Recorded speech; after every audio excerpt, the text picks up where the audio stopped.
विदर्भ पटवारी नागपूर संघाच्या वतीने अमरावतीत एकदिवसीय धरणे आंदोलन आयोजित करण्यात आले।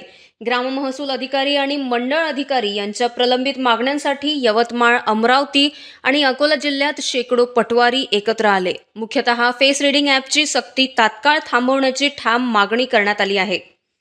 विदर्भ पटवारी संघाने यवतमाळमध्ये सुरू असलेल्या आंदोलनाला पूर्णपणे पाठिंबा दर्शवला आहे। असा इशारा देण्यात आला आहे की प्रशासनाने दखल न घेतल्यास विभागीय आयुक्त कार्यालयावर मोर्चा काढला जाईल। या आंदोलनात महिलाही मोठ्या संख्येने सहभागी झाल्या। त्यांच्या उत्स्फूर्त सहभागाने आंदोलनाला अधिक जोम मिळाला। मी बाळकृष्ण गाढवे, केंद्रीय अध्यक्ष विदर्भ पटवारी संघ नागपूर।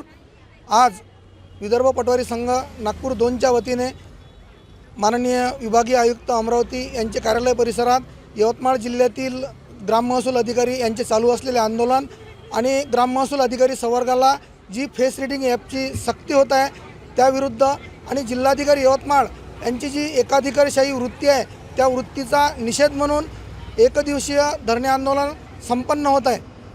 या आंदोलनामध्ये अमरावती प्रशासकीय विभागातील सर्व ग्राम महसूल अधिकारी सहभागी आहेत आणि जोपर्यंत म्हणजे शासन स्तरावरून सुद्धा फेस रीडिंग ॲपला मान्यता मिळालेली नाही, परंतु प्रायोगिक तत्वावर मान्य आयुक्त महोदयांच्या नेतृत्वात जिल्हाधिकारी यवतमाळ हे तलाठी संवर्गावर एक दबाव तंत्राचा वापर करून मॉनिटरिंग अँड अटेंडन्स ॲप कार्यान्वित करण्याचा प्रयत्न करत आहे। तो कोणत्याही परिस्थितीत क्षेत्रीय कर्मचाऱ्यांना लागू नसल्यामुळे आम्ही डाउनलोड करणार नाही